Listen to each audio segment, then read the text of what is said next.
Like and subscribe. Sorry, 2 minutes. Sorry, I'm shooting now, right? I'll let you all just now.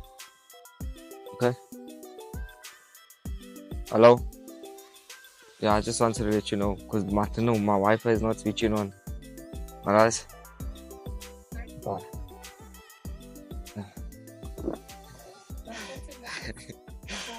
Yeah.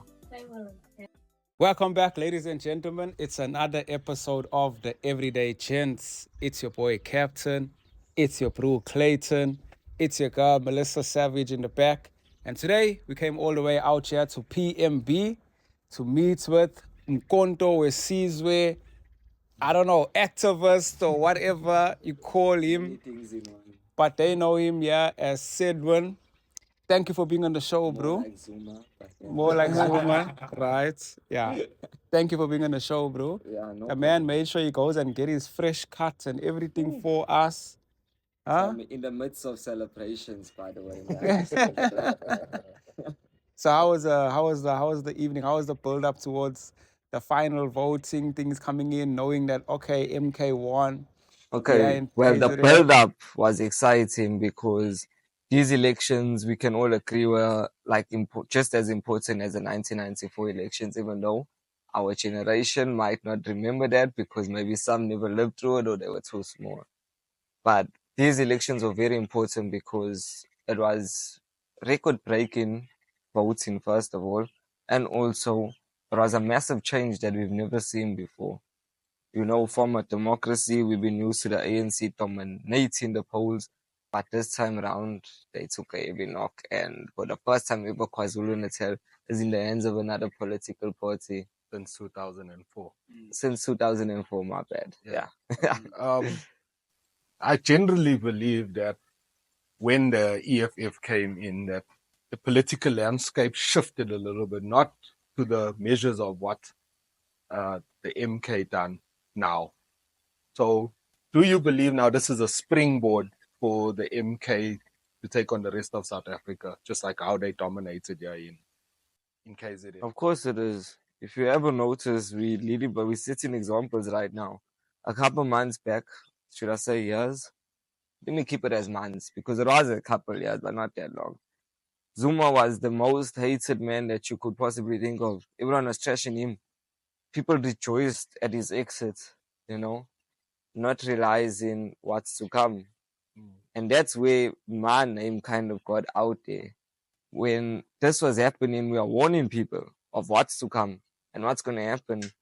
But nobody really listened. People like Melissa and them voted me on Facebook for months. They trashed me. I'll be honest, I honestly didn't see it. I didn't see it. And it was only a few months ago when I remember I was at work and someone said to me, hey, Jacob Zuma launched a party. And within one day, there was 1.3 million people. Yeah.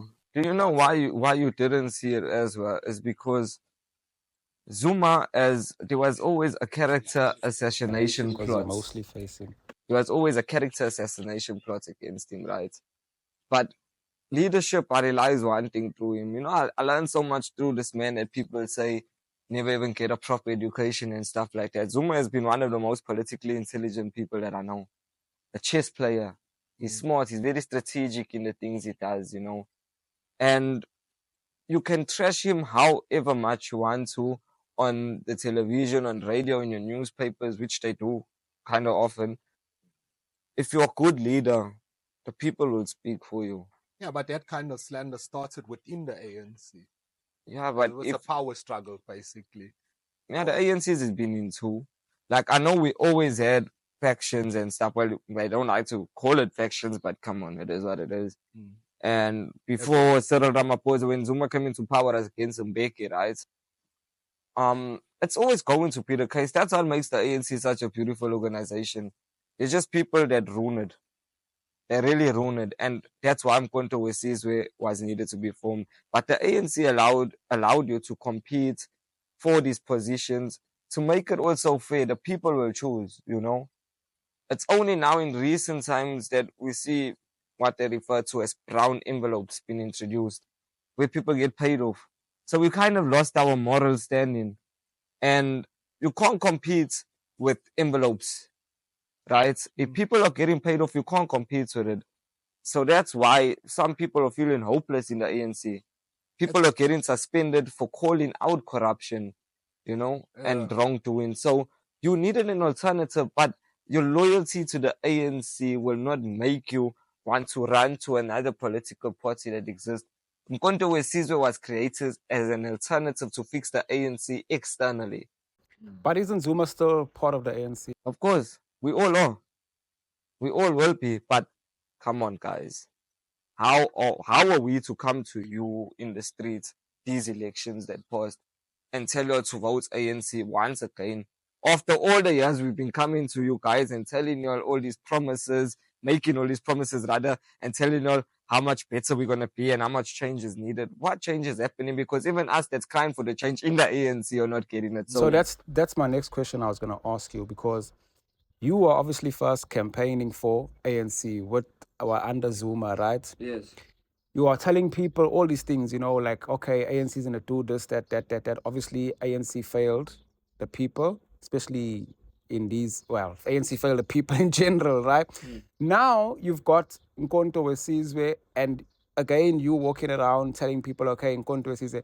Don't you think people are like, wait, bro, why you're not the same old was telling us about ANC that failed us? Now you must go to this party. No. Did you find any challenge in that? No, because most people that know me, that really know me, are proud of me.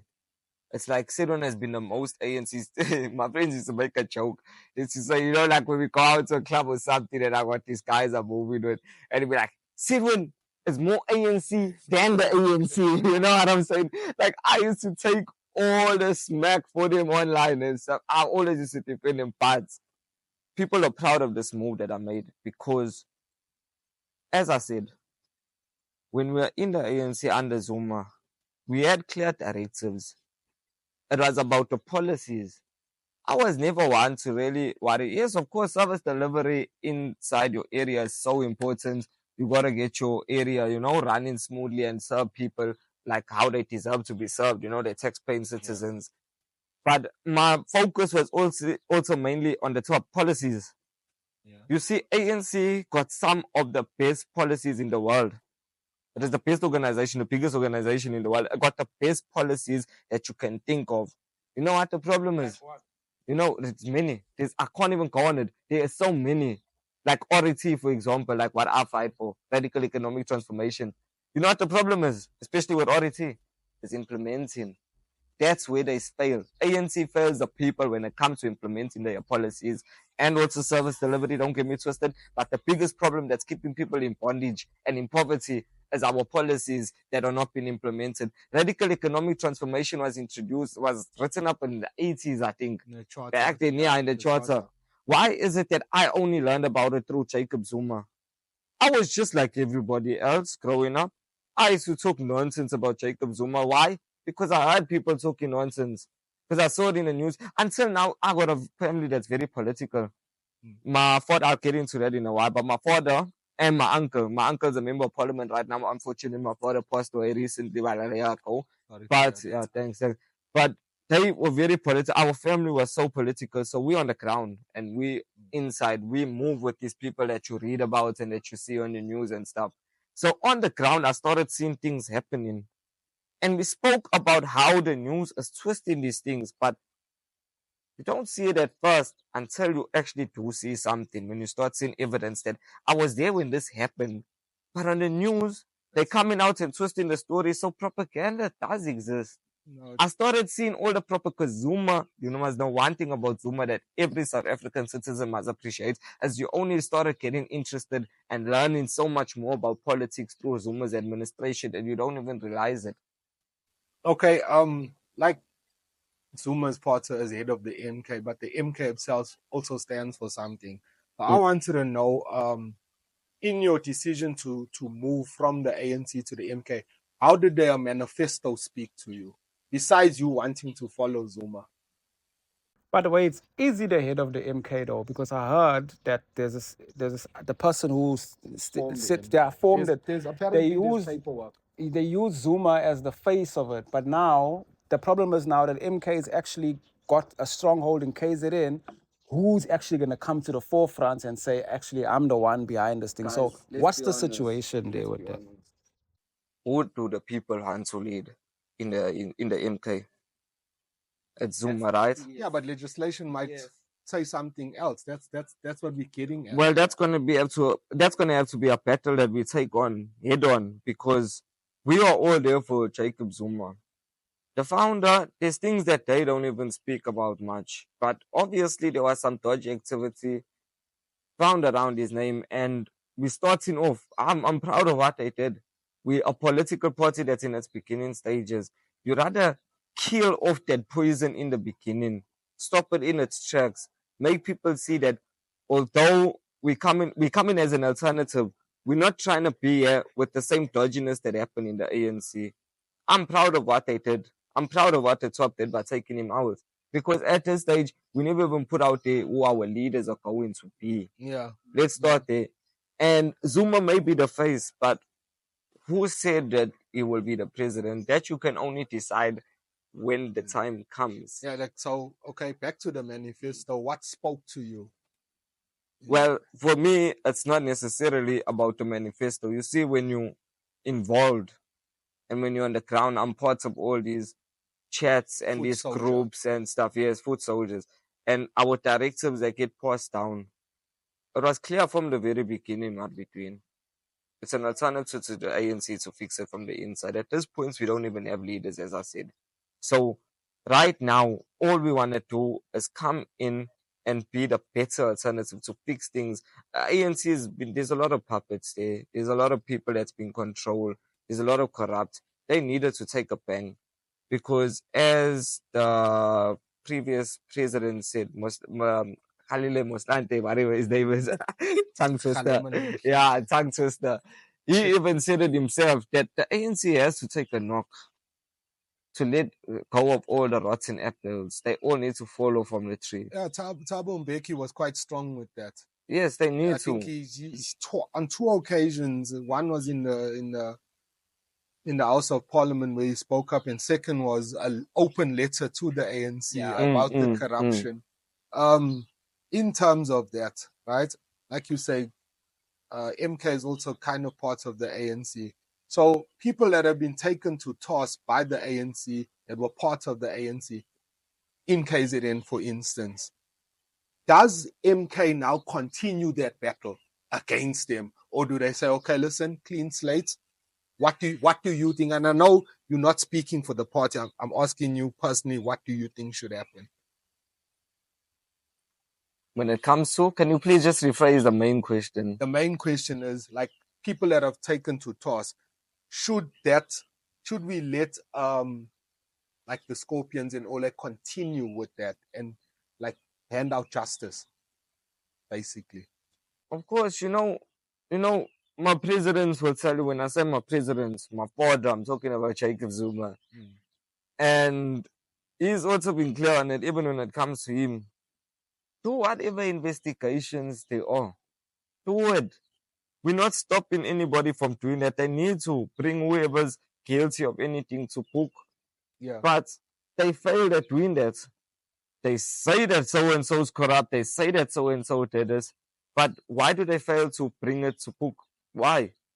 Ask yourself that question. Like, I've always been in the camp of, if someone is guilty, why are we not taking it to a court? Why is there always inquiries? That's what I like. Because you know, even that state capture report where they're investigating people, it's all a gimmick. The real players are protected. The ones that done the most are protected. They're safe, you know. And why, when people go to rob a farm under the mattress and then that becomes news for a week, next thing we hear about Thabo Bester becoming the biggest thing. What is that? This is where I'm gonna go with this now.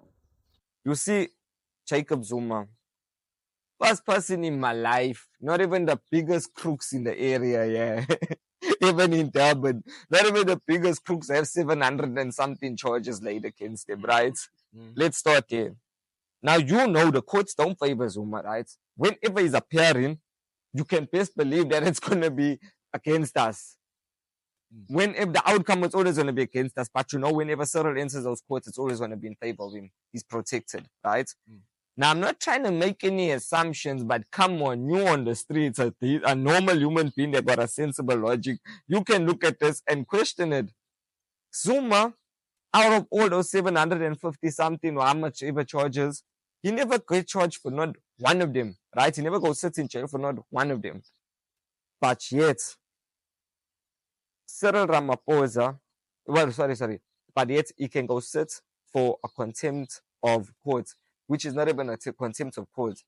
He refused to appear the second time before a commission which he felt was being biased towards him. Yeah. Nobody else, other people will also appear again and they refused. They said other people will also appear for the first time and they said no. Didn't he want the head of the commission removed because of Exactly. the biasness? There was so much biasness attached to it. It's clear, guys. We can all see if you would, sometimes you need to remove your hate for a person like what I did. When I used to think that Zuma was bad, remember I told you that before. I also used to talk a lot of nonsense about Zuma because I was repeating things that I saw until I was on the ground and started seeing different for myself. So basically, you push through the propaganda. Exactly. Because sometimes you gotta get out. I went through something called Black Consciousness school. I was possible, but still am. I still like to consider myself, although we need to get up and running and more stronger. And I'm hoping that when they see this, they, start jerking things up. But I'm part of a Black Consciousness group called Vugadaki. That gave me most of my information and my logic that I got today, because we don't read what's happening on the media. You go and research for yourself what's actually happening on the ground. Yeah. They educate you. They were sending books and stuff on it. They were opening your mind to Black consciousness, how things are whitewashed, how we came into this democracy in the first place. That's something else we need. Please remind me how we came into this democracy. I need to touch on that. But the point I was trying to make about Zuma and Cyril, Zuma only got charged for contempt of court because he refused to appear before something that is biased towards him. Things that other people refuse to appear by, but instead they were let go free, right? He got arrested for that. Nothing that he was charged with. Cyril Ramaphosa gets found with money in his couch, as my brother over here said. Now, if you get found with 200,000 or something, I'm not sure, I never do economics, of the grade 10, but I'm sure in EMS I learned something that you can't move with a certain amount of cash on you. I think it's more than 50,000 rand. Rand. Please, I'm open to correction with that one. Yes, we open to it. Doesn't matter, 50,000 rand, 250,000 rand. It's less than 200,000. You found millions were found in your couch. Mind you, not rand, dollars. Yeah. And that man still walking free. There was no foul play found there. And when they inquired what's going on, when the court was investigating, no foul play was found there. Yeah? If that was Zuma, what do you think was going to happen? No, we would probably put him away. We would have been visiting by escort. Did you go to escort, by the way? I wish I would. I just saw a picture today. Like, as I was cutting my hair before this shooting, I saw a picture of Zuma and someone said, what a long way we come. And I thought about this early hours in the morning. I was thinking about it. Like, Zuma being in jail, sitting in those cells. You know what it did? So I was like, I know everyone was so happy about it. Not the night he got arrested. We know what's happening on the ground. I warn people. The night he got arrested, they never see the bigger picture like they do now. The night he got arrested, that's what it did to us. That's so us apart. That's what I wanted to, before you answered, I just wanted to touch on something. When he went to prison for that short stint, were the wheels for Mkonto were already in motion? Yeah. We begged him and begged him and begged him to form an alternative. Zuma was clear. Even when we attended these many rallies and the court cases and stuff, it was clear. He is ANC and he's not going to leave the ANC. So what? Zuma's loyalty to the ANC made him be subjected to the ANC doing him the dirtiest. So because he was so loyal to them. What changed? What changed is, look at the direction our country is going. I'm telling you. I mean, for him, what was the straw that broke the camel's back? Where he's like, that's what I was gonna go to. Look at, okay, you got the courts against you, the justice. You can't win anything in the courts. You think to yourself, I'm going to be this loyal, disciplined member of the ANC. I'm not going to let y'all fire me, take me to commissions. If you want me out at the NEC when they had a late night meeting, I'm going to step down because you're forcing me. This is how we do things by the ANC, in the ANC. I'm not going to just jump ship and go do my own thing. I'm going to still support you. We're still in campaigning for the ANC. I want to also say something on that. I think it was a good move by him, by doing that. And there's a reason I'm saying that is because if you look at any party that has derived from members of the ANC, what's the first thing you think of? Disgruntled.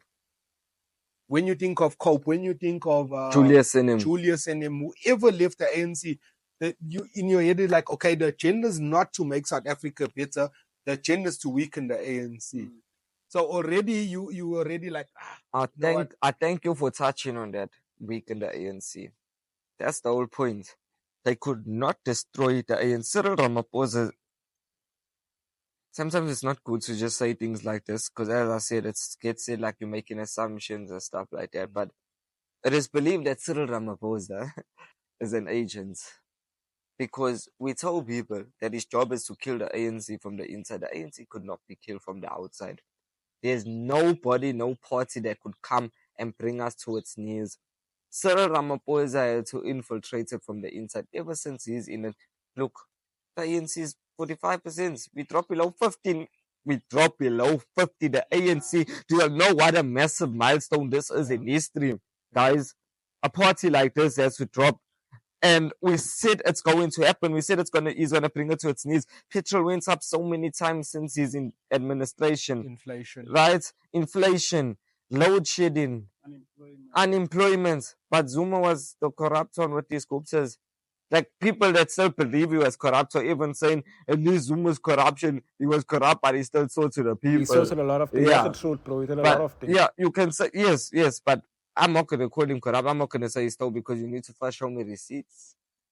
Show me receipts. Don't show me news headlines. Don't show me the Daily Maverick and the Sunday Times and all that. Show me receipts. I want to ask you this question, right? You know, BRICS is now up and running. They're even getting more people and stuff like that. And Zuma had a very good relationship with Russia, Putin, and all of them, right? I think that's where the strength of the BRICS came from. And let's be honest, Zuma was pivotal to that. But that's when you are still in ANC. Now, you mentioned that ANC's political thing is falling down below even 50%.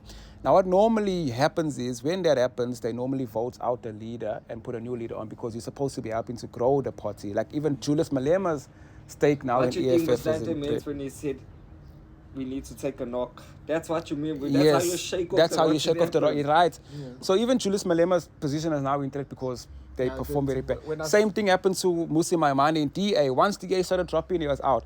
Now, my question is, Zuma has formed, I don't want to say formed MK, but he's with MK now. What impact will that have on the relationship between ANC and BRICS? Because now Zuma is an opposition party. Do you know anything of that? Putin will never pull out of a relationship with South Africa because Zuma is still... Who do you think Putin will have a better relationship with? Putin had to walk in a room and Cyril and Zuma's there. Cyril's the one corner, Zuma's the one corner. Whose corner you think Putin's going to go sit on? Yeah, and it's still Zuma's country. Zuma loves his country. Putin's not going to punish South Africa because of Cyril. He knows Cyril's role probably. Russia gave us intelligence before they shared intelligence. When Zuma used to make... Can you remember when Zuma was in power? I used to have those midnights, cabinet reshuffles and stuff. Hey, where do you think he used to get his intelligence from? Russia used to send intelligence about Praveen and him traveling to, where was it? Somewhere in the UK or meeting the Queen or whoever it was and doing dodgy trips. You're not letting the president know what you're going to go do in these foreign countries and meeting these people. You're going on your own as the Minister of Energy or whatever it was. Huh? What you going to do? What you going to do out there? And then when Zuma makes these shuffles, he don't put that out there. Why is the reason he's doing it? He just does it because that's his right as a president. That's what you should be doing as a president, you know? And he makes those changes and people still trashed him for that. Was it under, correct me if I'm wrong, was it under Zuma where the Minister of Finance was changed over the weekend and changed back? Or was it under Cyril Ramaphosa? Do you remember that? It was probably Zuma. Zuma had so many. Zuma had so many changes, so many changes. But things, it was needed. You don't see why it's happening. Remember, I think they said that the country lost something like 250 billion. And then they had to change they had to bring in Praveen afterwards. So I do think it was under Cyril. You know what the reason for that was? See, people invest in South Africa, right? So when they invest, they buy bonds. You know about bonds, right? And apparently there was no confidence in this new Minister of Finance. Was the reason why that had to change so quickly, because more bonds were getting pulled out of South Africa.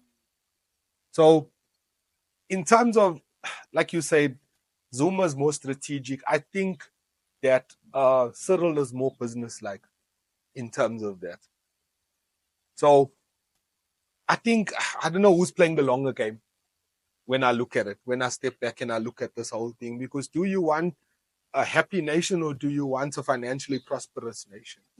So I think that's where whoever's in power has to strike the balance. Because fair enough, you can say, right, we're getting foreign investment. But what is the foreign investment if people are still in shacks, people are still unemployed?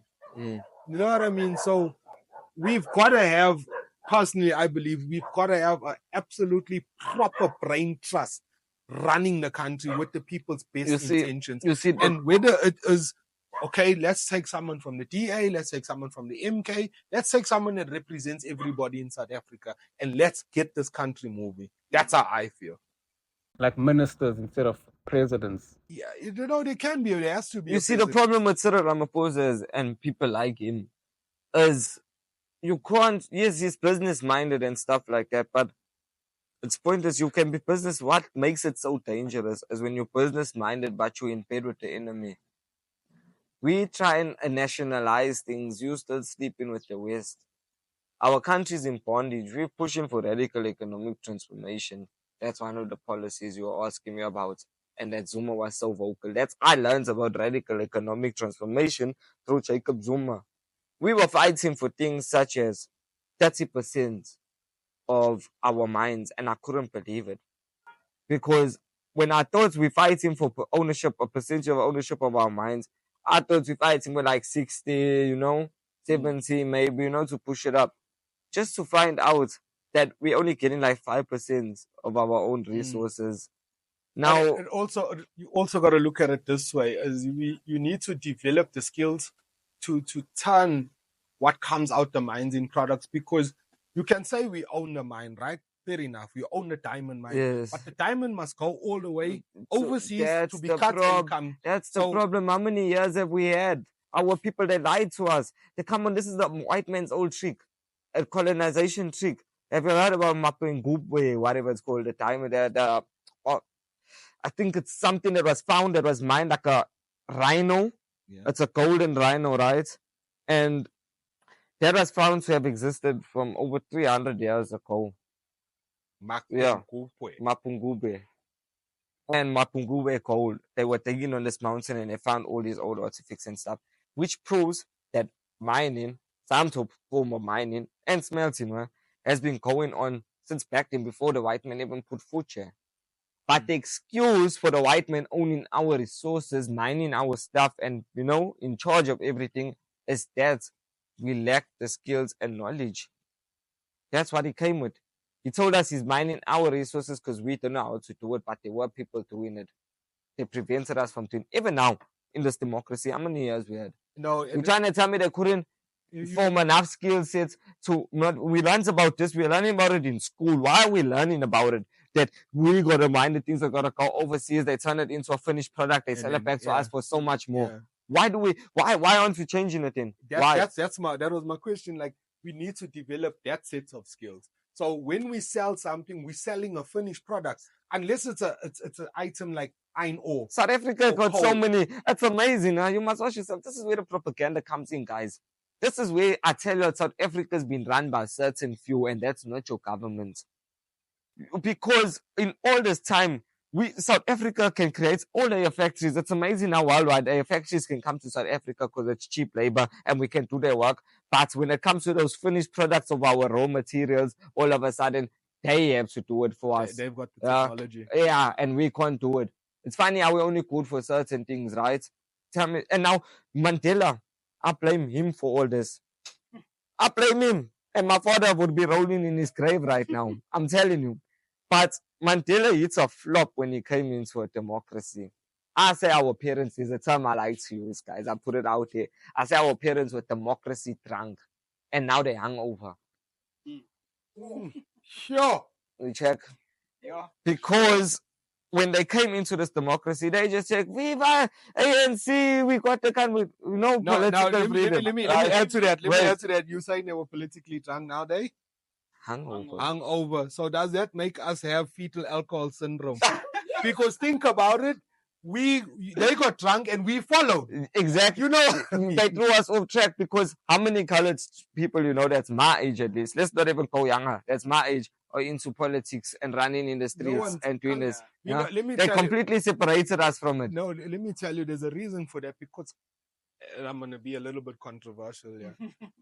Coloreds don't feel like they've got a place where they belong. We're going to get into that. Please remember that. Remember what you just said. Let me finish what I was saying about Mandela, because I made a heavy statement there, right? Mandela, there was something called coalition negotiations. Yes. Why was that done so secretly? Why was Mandela the only one that's been summoned at one stage, to these meetings? When he was already moved from Robert. Why was Chris Hani so against it? Chris Hani was actually above Mandela ranking to become president. His wife, Winnie Mandela, listen to the story properly. His wife, Winnie Mandela, you know how the white man hated her. He hated her back in the day. And for a whole lot of reasons, and the killings and all that, which happened on her. But Hani was also hated by the white men. They would never negotiate with people like them, right? So Mandela, we all say he sat so many years, 20-something years in prison and all that. But when you look at where Mandela was for most of those years, it was in a house for me, getting served food, having a relationship with those people. Yes, they got to see their soul. It's so nice, the humanity in it and all that. But come on, guys, at some stage, we got to see that the white man wasn't always thinking about humanity. He was thinking about himself. Coalition negotiations, he pulled these people to separate. He pulled Mandela to separate him from the people who didn't want to side with the white man. You see, the white man knew that the country is becoming ungovernable. It's going to be ours anyway. But he had to strategically come up with a plan to still hold on to some of that power. And so, how do you Rothschild rule. Give a man his politics. Give a country his politics. As long as I control his money, I control him. So, what they did with Mandela is they made him come in and sign all these things in coalition. And if I'm not mistaken, more than 83% of our economy, our land, 73%, more than that, was signed over to the white men that came before us. Right? They made all these negotiations inside. That's how these people were still able to run our mines, to have so much of our land, to run the economy. That's why when we speak about white monopoly capital, we're not speaking about all white people. No, we're not even talking about a regular white person. We're talking about those people that run us like a monopoly. Your Ruperts and them that got all your alcohol you buy from all your clothing stores, your Naspers, your Bedvest, you name it. You know what I'm saying? Mandela could have, he knew, in my head, I always think to myself, he knew what he was doing. Because why did he only want to serve one term and get out? Why did they tell us? They always told us the struggle continues, the struggle continues. I'm sure you must have heard that many times. What did they mean that the struggle continues? We won the war, isn't it? We got our country, we are democracy, right? No, we're not. Lie. We're not a democracy. There's two forms of democracy and it has to be complete. You can't have the one without the other. It's political and it's economic freedom. We only got political freedom. Where's our economic freedom? Because our economy has been taken away from us. Our normal citizens on the streets are not really that much of big game players in the economy because it's a certain few that run it. Go look on the JSE, how much of black. Exactly. Go look how much people on the JSE or black-owned enterprises or businesses. Go look how many. I think it's like 5, maybe even Top less. You never 500, know. yeah. Yeah, you know. And we that was the whole point of this white man kind of getting Mandela into his corner, because they gave us our politics, but our economy is still in bondage. We're not free. Mandela probably knew this. Shame. Let's give him the benefit of the doubt, right? As woke kids. Maybe he knew that, you know what? I don't want bloodshed. Let's make this negotiation. Get the country over politically. We can unite everyone. But after that, the struggle continues. Hence Let them the term Rainbow Nation. Rainbow Nation. Let them, but it's a fake Rainbow Nation, by the way. Don't tell me about Colours Rainbow have gone Nation. a separate Don't race. tell me about Rainbow Nation. I believe it's a Rainbow Nation when I feel no racism everywhere I go, not just on TV. I hear about it and watch videos. Oh, we won, and watch a Springbok game, and then we hugging each other. After the Springbok game's finished, they back to calling us names let me and stuff tell you like when that. I feel as if we are Rainbow Nation. When I fill a form for anything and there's no this is race. Colored. When that's removed, we'll Yes, be a Rainbow that's another Nation. thing. Color shouldn't even be separated from black. We are one, actually. You know what I'm saying? We should have been one on that form. Until you I come, don't. till you come to government and the yeah. girl tells you, oh, my grandfather was Mauritian. Oh yeah, but wait. Where was I going with this? I was on Mandela. What was I saying? Kodesa. Yes, there are some points I was trying to make at first about the Kodesa You negotiations. said about it was brought to, you didn't want bloodshed. Oh yes, he didn't want. Maybe let's give him the benefit of the doubt. Maybe he didn't want bloodshed. He thought, okay, let's make this negotiation, but the future needs to know the struggle continues. But he kept quiet. He said, I'm giving myself one. Why did he only give himself one term? We waited so long for you to be president, to be waiting for the ANC to fix this country for so long. You're the greatest thing to come to South Africa. You are number 1 most powerful man in the world Nobel right Peace now. Prize winner. Yeah, exactly. Why would you only want to be there for one term? With all these changes you can bring, why one term? Do you think? Wait, before we do that, we need to. Okay, ladies and gentlemen, we're back again. We're sitting here with our MK member.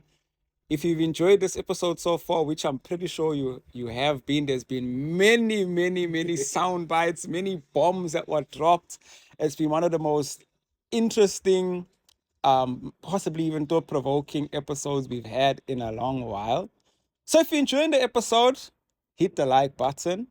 Please subscribe. All your Maritzburgers that are watching, I hope you'll have already subscribed by now. We are on the road to 500 subs, ladies and gentlemen. We are like 40 something away from 400. So let's get pushing with those numbers over there. And please also comment. Have your say as well. It's an open platform. Cedwyn's here having his say. If you agree with him, Just don't disagree attack with me in the comments. No, if you want to do that, come to Facebook. It'll be me and all. No, it's an open forum, but please no personal attacks. Thank you. Right. Bro, let's go back to the very beginning now, because we got so far into the conversation. These guys didn't even give me a proper introduction. We just got into We it. got straight into the conversation, right? Now it's a new format. We're trying to just get into it. Tell us about you, bro. Like, how did you start? I know you mentioned a bit about it. Your family was politically inclined and stuff, but how did you start? How did you get into the political space, and how did you get to where you are now? Okay, so And what do you do now? Like, even okay, yeah. So my parents were so political, as I said. My mother would basically have me. You see, back then it was much more fun to be in politics. Well, not fun, interesting, and more work was done in the communities because they'd have meetings that go over well into midnight sometimes. You know, my mother would have me on her back as a baby. I grew up in the church and in political meetings. That's how I grew up. So from there, obviously you had insight, but I was still a young wild kid. I wasn't really that focused. I knew a lot, but I was just intelligent when it came to it. I could think for myself. Yeah. And I had relationships with counselors. I knew how it works and stuff. When I was small, my mother made me write a letter to the one counselor to put speed. I was like, Ma, you know, there's no speed arms here. The children, because, you know, getting knocked as a beating, walking from school.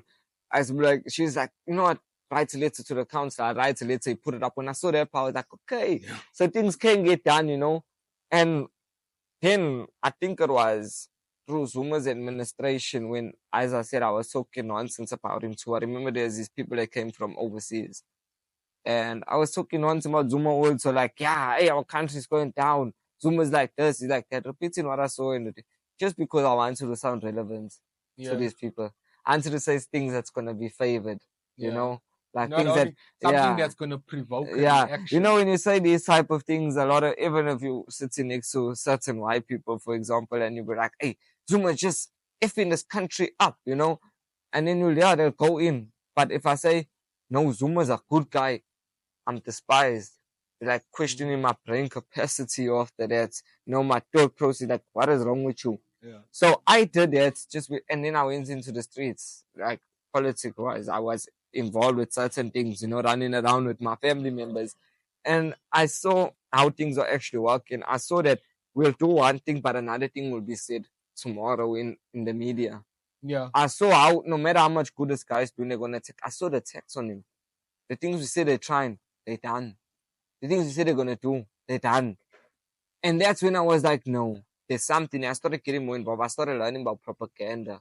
What's propaganda machines? I started learning about what's white monopoly. I started learning about this democracy that we came into. My father, by the way, educated me throughout my life. He was part of an organization called PAXA, I think. Now, my father was like a priest, like, he was always in the Anglican church. He was in the Pentecostal in his last years. But back then, my uncle spoke at his funeral and said how he spoke about how he found my father. Now, my father was a legend because my uncle needed a lift ride for my mother. And my father was there, a friend of his, and he asked my father to take her to Durban. She was a nurse in Durban. My father ended up throwing up my mother. Things happened there. Mind you, my father's Indian, my mother's colored. Viva Bali. Yeah, they cross racial barriers there because my father's Indian, my mother's colored. I always want every shadow colored like this. You know what I'm saying? Always to think. But my uncle said that he met him at the funeral. He said he spoke because they were seeking to go in hideout back then. Things were TVs.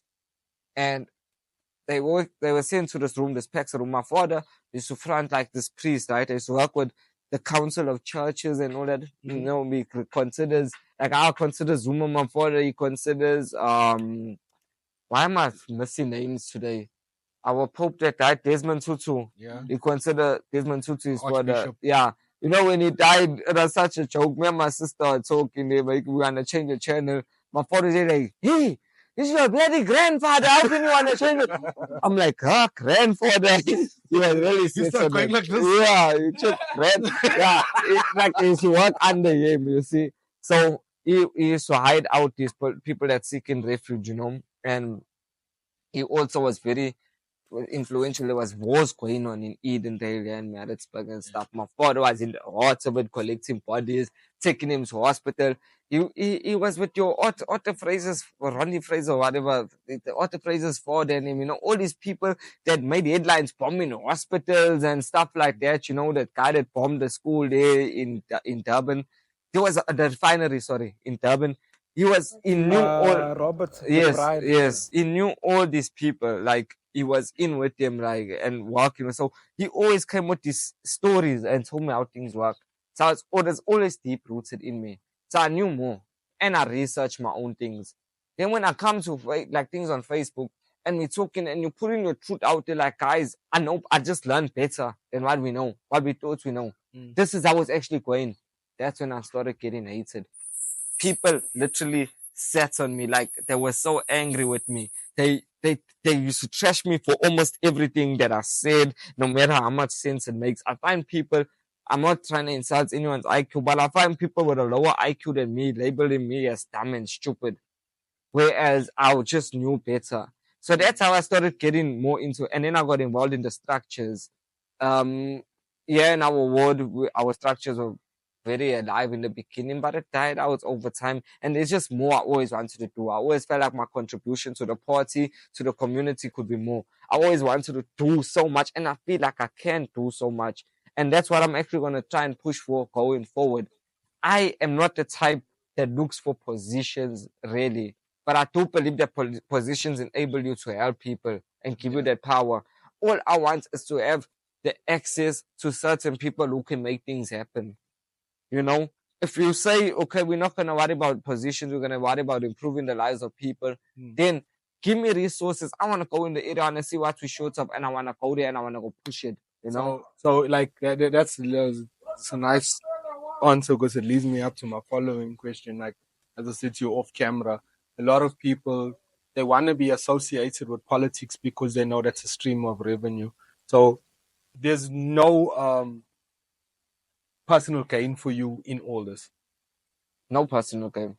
My uncle, he was a member of parliament, right? And everyone, he was the deputy mayor of Maritzburg at one stage. Everyone used to question, why aren't you getting the tenders? Why aren't you being seen for? You can look as you this, you do that. My whole family, one thing he never do was ever, it was strongly against nepotism. If you're giving me a position or you're giving me a tender, that means that it's nepotism, you know, because it's my uncle, it's family. So my uncle was always against that, unlike certain few who we even witness in our own community, who, when they get power, they only see for their people, right? Their family members, while everyone else is living in poverty. My uncle still lives right here in Woodlands. He's also a member. The only reason why he's not a member of parliament anymore is because he changed over to MK and he was fired as a member of parliament. You know, they're trying to fire him as a member of the ANC as well. And he still lives in the area, but that certain individual who many people like to refer to, whose family is only been done for, that guy don't even live in the area. People really just saw for themselves and moved out, right? So yeah, there are people that were in our circle that were only seen for their people, their family, while everyone else suffered and for self-gain. But clearly, if what I'm telling you now should show you that what I'm in this for has nothing to do with self-gain because I haven't even gained anything. But it goes what you're speaking about doesn't only it's not only on a local level. Like I'll give you an example. Remember Kofi Annan was the head of the UN. Kofi Annan, yeah. Kofi Annan, yeah. His son had one of the biggest tenders for the UN. But the food that he was like tended to give out wasn't going out, but the money was coming in. That's even you thinking UN is supposed to be humanitarian, and that's going on. So where's political? Where it's not just for everybody, it's for certain people. It's going to happen, and it's not. I'm not saying that it's right. Even with my uncle, I gotta give him respect. I might as well just do that now. Like I was watching him on election day. You know, when you turn away from your party, the ANC that's so powerful, got all these powerful people. Election day, you get sponsors, by the way. You get money from the ANC for campaigning. Get money for your food. That's how you see the comrades eating their KFC and all their nights food. That's breakfast, lunch, and supper. You get in all these T-shirts. Do I have to go again? You get in all these T-shirts. You get in so much done. MK had nothing. You literally had to find sponsors, people to put into it, to sponsor this, to sponsor that. My mother was cooking for comrades here in our house, you know. T-shirts were so hot. Who is the main funder of MK? Or It's- not that's another side. Listen, funder. I don't want to bring money. There is no main funders. You got to go out, us as a community, like who you talking to, people like myself right now, people who was running, you know, my family who was also involved in it. They have to go, ask people, get sponsors. It's like how we all. That's why I wanted to rephrase the question. Who started? Who was the one person that said, "Listen, we're going to show opposition to the ANC," but who's the name? Who's the name that started this whole movement? Are we ready? I don't think that I'll even know that. To be honest with you, those are not things that they put out there all the time. As yet, maybe. Okay. But all I know is that any amount of funds is highly appreciated right now because we came into this as the underdogs. You're not being sponsored enough. You're not as big as all these other parties that got so much money to just do things, to give money for campaigning and all that. They don't. No, I get that. But to start a political party, you need money. This is not a cheap thing. Yes, and this Kumalo, It's Kumalo guy too, I'm sure. Yeah, we spend this. Those people, they got Yeah, money, they got connections, they yeah. got people. Yeah, Yeah. that's on the top now. That's on the top. You see, when it comes to funding, I never focus on that too much. I'll be honest with you, I never look at all that too much. But I looked at the people who are involved. Yeah. And I got insights on who was ever going to be presidents and stuff like that. And it's probably people that you guys would have loved. But I'm not eligible to discuss that right that's now, fine, you bro. see. But I'm telling you, everything was so humble when it came to, that's what I love about it. I was telling you, the points I was trying to make is I was looking at my uncle on election day. Usually you got all your comrades behind you. There's even people that get deployed to certain states, these nice cars coming. You got your people behind you, you're showing off for the day, your those, But now, on this day, when they showing off, he's on the opposite end, stressed out. Man didn't have a smile on his face the whole day. You could see, I was looking and thinking most people can see him. They were giving away so much ANC t-shirts all around us that you think they're dominating, forgetting that the polls will speak for itself. I was walking people with ANC t-shirts who told me straight, I'm going to that ANC tent. I got to, for sure. But me, I'm voting ANC. I'm not voting for that person's family again. You know what I'm saying? That's how they were talking, because that's how it is. People will see, that they'll see the real. They'll see you that's doing this for personal gain and you that's not. And my uncle, I'm looking at him and I feel so sorry Like for him. you basically saying, despite what t-shirt they have on, when the rubber hits the road and you're in that boot, you thinking now, hey, Before they even get to past that this booth. t-shirt, past that. Before they even get it, they know. Yeah, no. I know people are stood with, people are fought with, right? To be counselors in this place and all that. Like, I really stood by their side. We spoke about the tactics that these people use to get people to vote. Normally, I'll be honest, let me give you a little insight, right? In the ANC, one thing we did in the wood area, colored people, that's our downfall too. We accept things that are stereotypical towards us. Buy the O's a top. Give her 2 clips here and there. Get him to sit with these ANC t-shirts. Buy him the top. He must come top a chair under this ANC chair. We're gonna separate. But it's not only colored community. I think it's just the underprivileged community. Yes, other places. No, but other places they buy you the chow, the food parcels. Oh no! What is a week before pointing elections? Yeah, a week before elections, they drop 2 cows, slaughtered 2 cows, okay, blankets and all. Yeah, like those are things like he's basically saying it's a horse for the course. Like a colored person got food in their house, but they like liquor. Yeah. That's what even if saying. they know that even if some colored people don't have food in their house, all they need is the liquor. That's how much we're downgrading ourselves. Yeah, it's a strong statement. You're letting him show you a 200 rand and you put it on a t-shirt, whereas we all understood, me, that you'll see there's more ANC than the ANC. You can tell me, yeah, you're just following Zuma, whatever, but come on, dog. If we that's been so ANC, Zuma that said ANC will rule till Jesus Christ come, if we can make the switch because we can see that's in the party that no, something gotta give, then what's you gonna come tell me on the streets that got that 200 rand for it? How you gonna come convince me to vote? How you gonna make me feel bad for the decision I made? Okay, so my question is, MK now, they've got the stronghold in KZN. What can be expected? Because overall, if MK's got the stronghold in KZN, overall the ruling party is still ANC, right? So what can be expected from MK now? Because this is the first time since when? 2004. People have been pretty much just brainwashed as to what they know now. What can be expected now that MK is ruling there? Wait. Think about it. It's 20 years. Yeah. 20 years straight of ANC ruling of them having a stronghold in KZN. So and Zuma came for the part time a political party that never existed before. This is why I say it's history making. Yeah.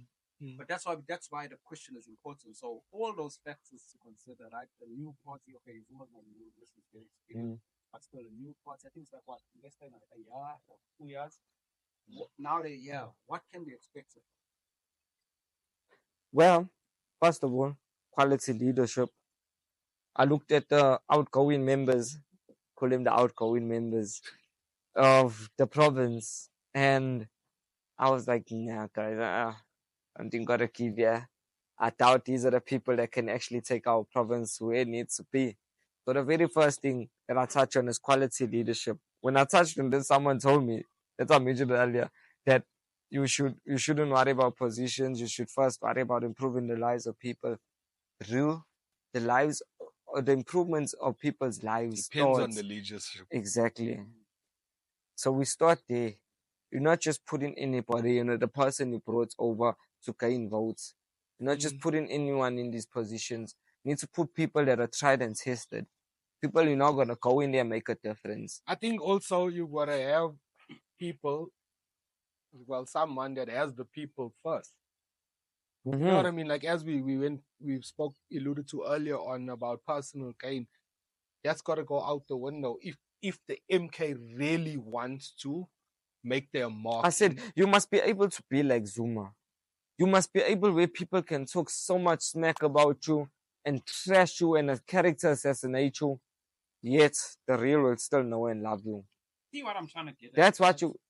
Sorry to stop. No what problem. I'm trying to get at, right? We have an example of the DA being the monopoly in Cape Town, right? And I was just in Cape Town Tuesday, and I was in the good area, DNA waterfront, and you'll be able to see two sides of a coin, literally. You cross the road, you see, you're in Paris or somewhere. You know what I mean? My family But complain then about you that. cross the other side of the road, and you see the reality of the situation. But it's still DA is in power there. So how do we avoid that not happening? Yeah, you see, my people in Cape Town always tell me that. Say, you all think that the DA is doing good. What? Black guys, they always trash us for that. They say, hey, this place here, the DA will only see for the places that are major tourist attractions, They make sure that that's run prim and proper. But when it comes to the colored communities, I was shocked. I was shocked, guys. That's everywhere. Coming from KwaZulu-Natal, right? Whenever we see informal settlements, you check, right, black people, area, the squatters. Bro, when you in Cape Town, I was like, because I was only seeing colors, I was like, yo, finally I'm going to see my black people because we're approaching these informal settlements, bad looking informal settlements, worse than our KZN ones. Get past those settlements just to find out that's colored people. Colored people are living like how the black people out here in poverty are living as well. So don't be fooled by the DA. They don't show us that. They don't show us what's going on in those areas. They seem to the people who are going to be out. Like on TV, when we put it out there, we need to have this good image of the place going on. But they also got a smaller area to serve as well. Think about that. But now they have to go hard with the Western Cape. If you look at it, it's not only in Cape Town and in the Western Cape. There's a famous photo, I think it was even on the picture of the Times, where it's got the freeway or wall with the Santon one side and it's got Alexandra one side. And they say South Africa is the most unequal nation in terms of wealth placement. So you'll go anywhere, bro. Like you can go up to Ballito in Durban. Across Ballito is a place called Compensation. Yeah. Remember what happened? We were there. Yeah. It's all over. So it's systemic though. Across from the highway. Yes. I broke down the ones and we had to deal with those people walking through. I almost So it's that's why I said to you earlier on, we gotta get people that put people first. That make sure that unequal balance starts balancing. Basically, you're never gonna get everybody to be a millionaire, but you need to get everybody to live at a good standard. That's what we need to focus on. We're never going to get out of poverty unless we get back our resources. Unless thank you. Yes, we never go into, everyone's going to remain in poverty till then because we got enough money. We got enough money to even tell everybody to stop working. And we can just find it. And then we do what to buy. Yeah, exactly. You know what I'm saying? We got that money. But we don't own it. It's not ours. Zuma was even fighting for the nationalization of your Reserve Bank.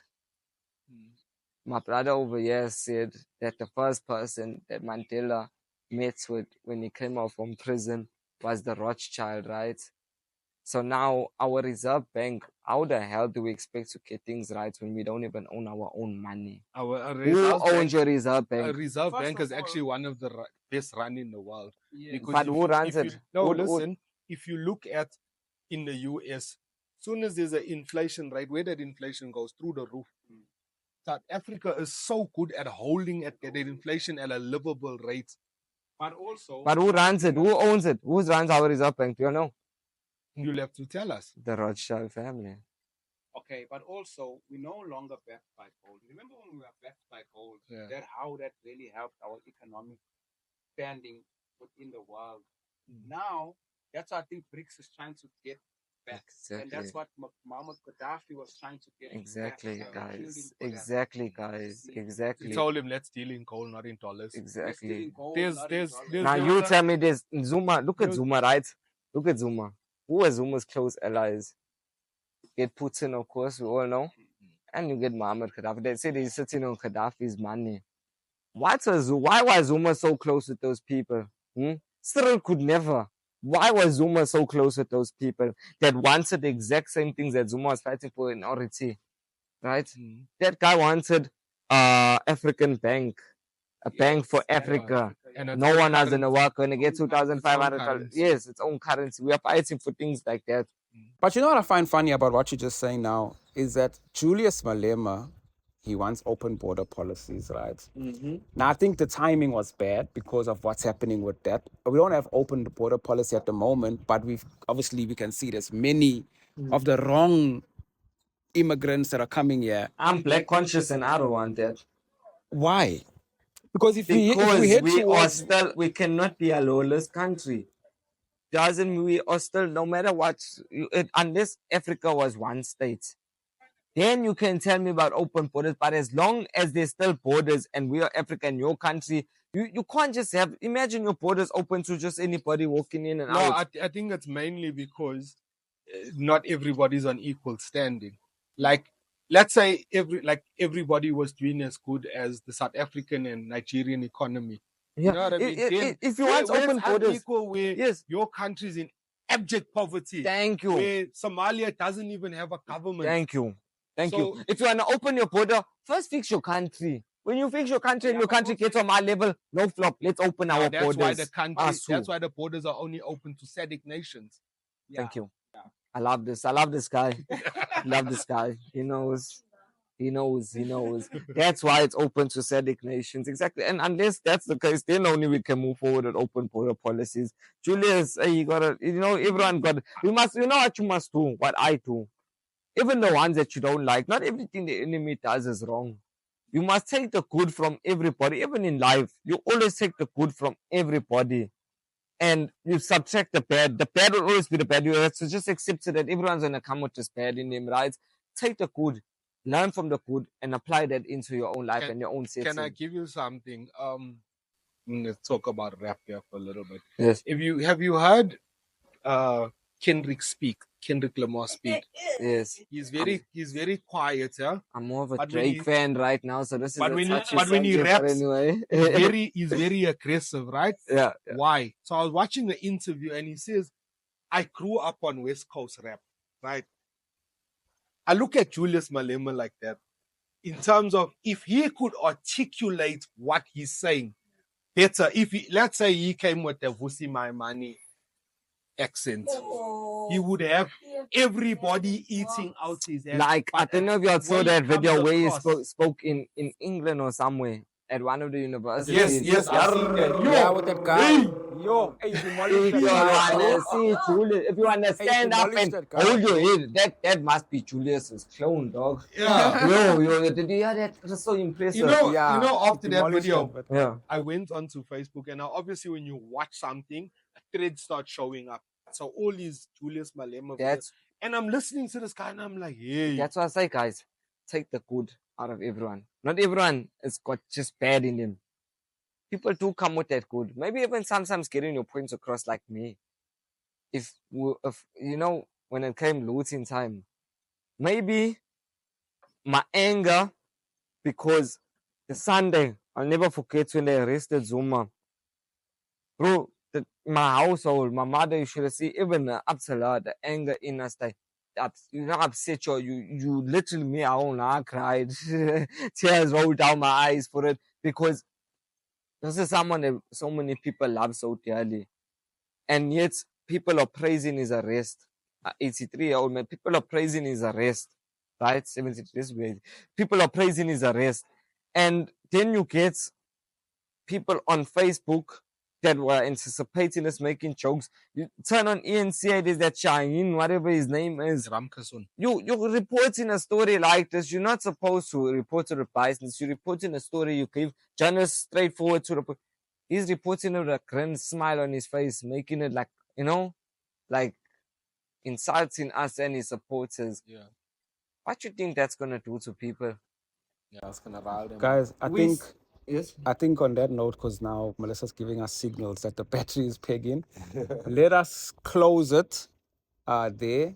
If we have another opportunity at some later stage to catch up again, definitely so.